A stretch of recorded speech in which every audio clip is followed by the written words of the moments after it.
नमस्कार। तो अब हम आज के अपने इस एपिसोड में इस बात की विवेचना करते हैं, पोस्टमार्टम करते हैं कि क्या भारत ने अंतर्राष्ट्रीय कानून का उल्लंघन किया है।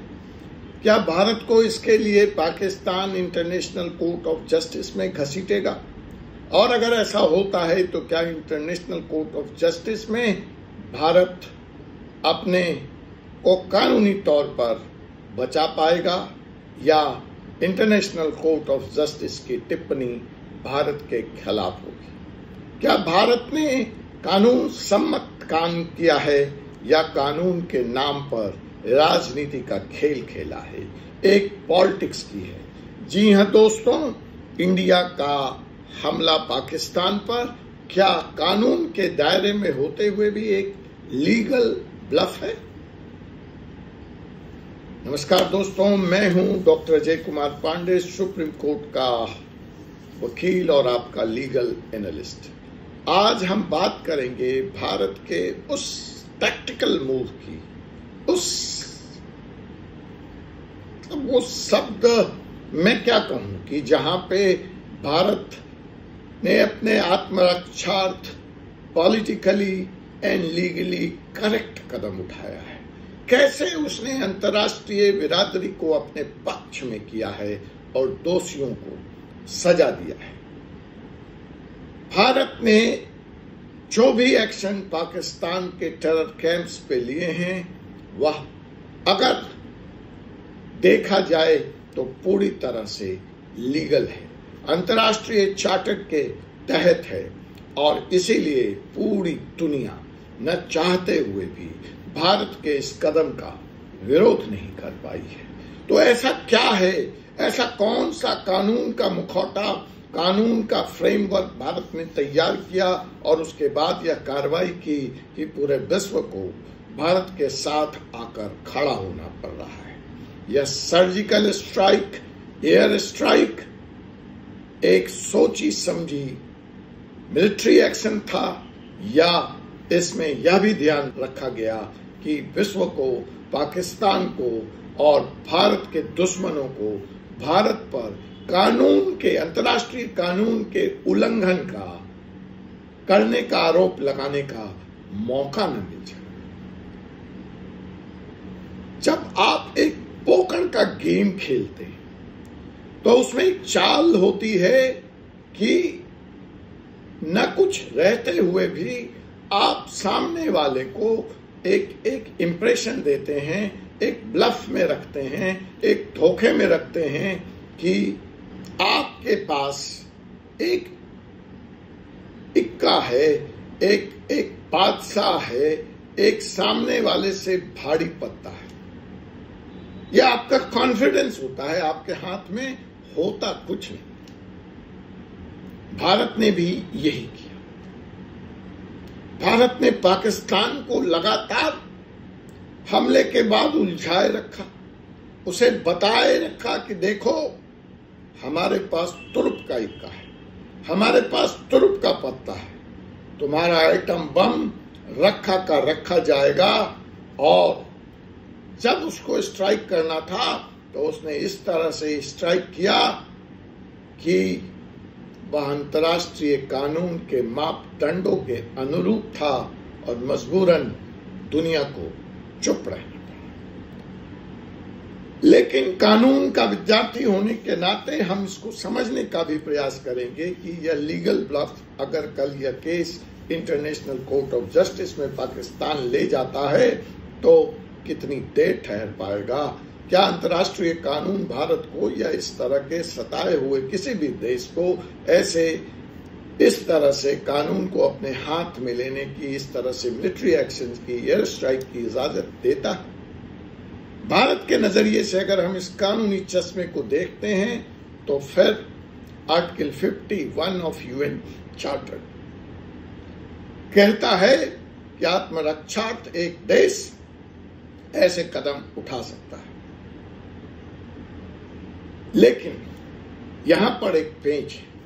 वह पेंच यह है कि आर्टिकल 51 तभी लागू होता है जब यूनाइटेड सिक्योरिटी काउंसिल को इस घटना की उस देश के साथ, प्रताड़ित देश के साथ, जो देश सताया हुआ है, इसकी रिपोर्ट दी जाए और सीधा हमला आपके देश पर। सवाल ये है कि चाहे वो पुलवामा का हमला था या चाहे वह उड़ी का हमला था, भारत को यह बताना था, यह प्रमाणित करना पड़ेगा कि वह हमला सीधे पाकिस्तान ने किया था, कंट्री स्पेसिफिक था। भारत ने कहीं से स्पष्ट रूप से यह साबित नहीं किया, और यही इसकी खूबसूरती थी, यही इसकी ताकत थी, यही इसका डिप्लोमेटिक स्किल था कि बहस को उस मुद्दे तक ही नहीं जाने दिया। पूरे पाकिस्तान को ही टेंटेड एंड ब्लैक पेंट किया गया और दुनिया को यह बताया गया कि देखिए, ये देखने में आतंकवादी हैं, लेकिन ये सब के सब पाकिस्तान सरकार के इशारे पर, पाकिस्तान सरकार के पल्लवित पोषित ट्रेंड लोग हैं। और यह कोई नई बात नहीं है पाकिस्तान की। भारत इस तरह के हमलों का शिकार आजादी के बाद से ही रहा है। जब पहली बार पाकिस्तान ने कबीलों के भेष में पाकिस्तान सेना के ट्रेंड सोल्जर्स को कश्मीर पर हमला करने भेजा, जब यही गडेरियों और भेड़ियों के रूप में पाकिस्तान ट्रेंड सेना के लोग कारगिल के दरमियान भारत में हमला करने आए और दुनिया ने भारत की बात मानी, क्योंकि भारत जो कह रहा था उसमें दम था। भारत ने वो सबूत इकट्ठा किए थे और कंटिन्यूअस डिप्लोमेटिक चैनल के तहत पाकिस्तान के खिलाफ सबूत दिए थे, लोगों का विश्वास दिया था। 2016 और 2019 दोनों हमलों के बाद चुनाव थे इस देश में, तो विपक्ष की पार्टियों ने इसको चुनावी फायदा उठाने के लिए भारत द्वारा की गई कार्रवाई कहा। विपक्षी नेता विशेषकर राहुल गांधी ने इसको से लेकर ममता बनर्जी ने इस हमले के प्रमाण मांगे थे, लेकिन इस बार सरकार ने विपक्ष को भी विश्वास में लेने का काम किया है, और सरकार तो सरकार, विपक्ष भी उसी भाषा में पाकिस्तान से बात कर रही है और मोदी जी और भारतीय सेना का सम्मान कर रही है, उनके सम्मान में सैल्यूट कर रही है, और जनता तो वाह-वाही, मोदी जी जिंदाबाद के नारे लगा ही रही है। अगर देखा जाए तो इस हमले को लेकर United nation, USA, Russia, France, कोई भी भारत के खिलाफ नहीं है। किसी ने भी भारत को धमकाया नहीं, किसी ने भी भारत को रोका नहीं। क्यों? क्योंकि सब ने पाकिस्तान के असली चेहरे को देख लिया है, जिस पर भारत लगातार काम करता है। पाकिस्तान के असली चेहरे को, दुनिया के सामने आतंकवाद के चेहरे को सफलता से लेकर आता है और बेनकाब करता है। दूसरी बात, दुनिया जानती है कि भारत एक पॉजिटिव सोच वाला, आर्थिक रूप से बहुत तेजी से विश्व पटल पर बढ़ने वाला देश है, जबकि पाकिस्तान सिर्फ और सिर्फ समस्या पैदा करने वाला देश है।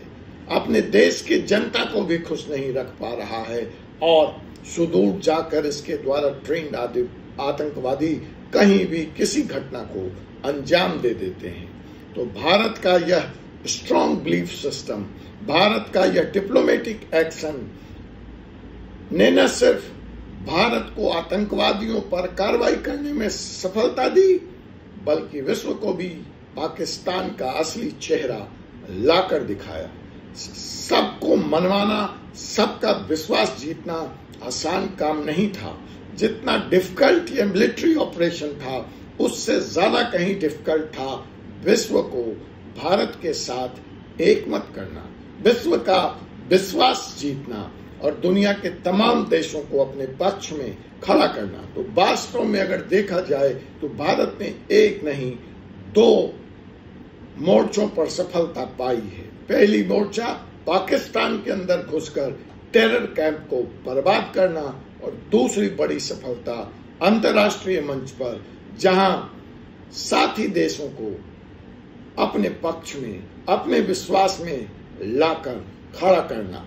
कानून को कोई गूगल नहीं था जहां पर कि दुनिया के देश जाते और सर्च करके भारत के लिए खड़े हो जाते, लेकिन वह सारी सामग्री भारत ने गूगल पे भी उपलब्ध कराई, भारत ने तमाम सोशल मीडिया पे उपलब्ध कराई कि दूसरे देशों की सरकार तो सरकार, जनता भी पाकिस्तान का असली चेहरा देख सके। और तो और भारत ने पाकिस्तान के अंदर घुसकर न सिर्फ एयर स्ट्राइक किया है, बल्कि भारत ने पाकिस्तान के अंदर घुसकर पाकिस्तानी जनता का जो विश्वास था उसके फौज पर, उनके अपने रहनुमाओं पर, उनके अपने राष्ट्रनायक पर, उसमें भी सेंध लगा दिया, उसमें भी दरार पैदा कर दी और उनको अपने रहनुमाओं का असली चेहरा दिखा दिया। देखिए, अब चाहे इजराइल हो या अमेरिका, सब कहते हैं हमने आतंकवादियों पर हमला किया है, हमने पाकिस्तान पर हमला नहीं किया है, हमने किसी देश पर हमला नहीं किया है। भारत ने वही तर्क अपनाया जो तर्क इजराइल, रसिया, यूएस अपनाते हैं और दुनिया ने भारत के इस तर्क को स्वीकार किया है। अब यह एक प्रेसिडेंट बन गया है और मैं ऐसा समझता हूं कि पाकिस्तान अब अपने नापाक इरादों से भविष्य में बाज आएगा। मतलब कल को कोई और देश, भारत, पाकिस्तान तो पाकिस्तान छोड़िए, कल को कोई और देश भी अपने पड़ोसी मुल्क पर इस तरह की घटना को अंजाम देने से पहले 100 बार सोचेगा, नहीं तो वह देश उसके अंदर घुसकर उसको मारेगा और जब उससे कहा जाएगा कि यह अंतर्राष्ट्रीय कानून का उल्लंघन है तो वो भारत का उदाहरण देगा। अब यह एक प्रेसिडेंट बन गया है। तो यहां पर एक सवाल उठता है कि क्या भारत ने अंतर्राष्ट्रीय कानून को एक नई व्याख्या दी है, एक नया एंगल दिया है, क्या उसमें एक नया चैप्टर जोड़ दिया यूएन चार्टर 51 में? जवाब है हाँ। वैसे दुनिया के मुल्क या लीगल एनालिस्ट मेरे इस विचार से सहमत नहीं भी हो सकते हैं, लेकिन मुझे लगता है कि भारत ने अंतर्राष्ट्रीय कानून को इस एयर स्ट्राइक के जरिए न सिर्फ पाकिस्तान में आतंकवादियों को बल्कि अंतर्राष्ट्रीय कानून को भी हिला दिया है, झकझोर दिया है, सोचने पर मजबूर किया है कि सहने वाला देश हमेशा कमजोर देश नहीं होता। पाकिस्तान कहता है कि अगर भारत ने अंतर्राष्ट्रीय नियम तोड़ा है तो जाए वह इंटरनेशनल कोर्ट ऑफ जस्टिस में, दे चुनौती भारत के इस कार्रवाई को, क्योंकि वहां जाकर पाकिस्तान का रहा सहा भेद भी खुल जाएगा।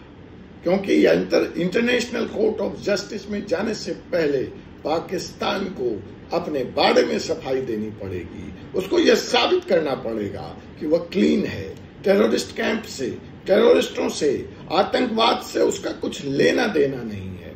और पाकिस्तान के पास अब इस बात का सबूत नहीं बचा है कि वह आतंकवाद की पनाहगाह नहीं बना है, वह आतंकवाद को प्रश्रय नहीं दे रहा है। उसके भूतपूर्व प्रधानमंत्री, उसके भूतपूर्व आर्मी जनरल मुशर्रफ खुलेआम वीडियो में कहते हैं कि हाँ जी, यह हमारी एक पॉलिसी थी, हम उस पॉलिसी के तहत इन आतंकवादियों को जन्म देते थे, ट्रेन करते थे, पालते थे, पोसते थे।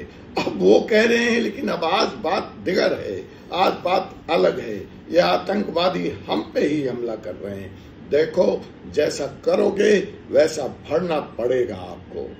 मतलब भारत ने न सिर्फ एयर स्ट्राइक किया है बल्कि इस एयर स्ट्राइक के जरिए पाकिस्तान को खुले तौर पर चुनौती दी है, चैलेंज किया है और दुनिया के लिए अगला चैप्टर, नेक्स्ट पेज खोल दिया है।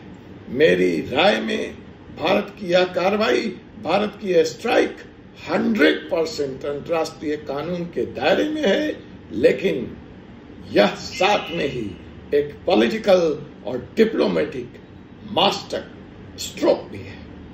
भारत ने कानून को हथियार बनाया है। मिसाइल तो हथियार थे ही, लेकिन इस मिसाइल पर सवाल था अंतर्राष्ट्रीय कानून। तो कानून और हथियारों के इस जबरदस्त जोड़ में कोई बच के नहीं निकल पाया और यहीं पर भारत की लीगल एक्यूमेन, भारत की लीगल सोच भी काम आई। तो दोस्तों, भारत का यह लीगल गेम, भारत का यह लीगल एक्शन जो कि पॉकर के, ताश के पत्तों के गेम से भी ज्यादा हाई स्टेक्स वाला था, इसके बारे में आप क्या सोचते हैं? भारत का यह कदम कानूनी दृष्टिकोण से कितना जायज था या कानून की आड़ लेकर भारत राजनीति कर रहा था? कमेंट में अपनी सोच, अपना वर्डिक्ट जरूर दीजिए। वीडियो को लाइक करें, शेयर करें और चैनल को सब्सक्राइब करें ताकि अगली बार हम रसिया, यूक्रेन, चाइना, ताइवान जैसे मुद्दों पर कानूनी आंखों से कानूनी एपिसोड लेकर आ सके। जय हिंद, जय कानून। आपसे पुनः मुलाकात होगी एक ऐसे ही वीडियो में। तब तक मुझे doctor Ajay Kumar Pandey, advocate, supreme court of India को अनुमति दीजिए। जय हिंद, जय भारत, जय संविधान।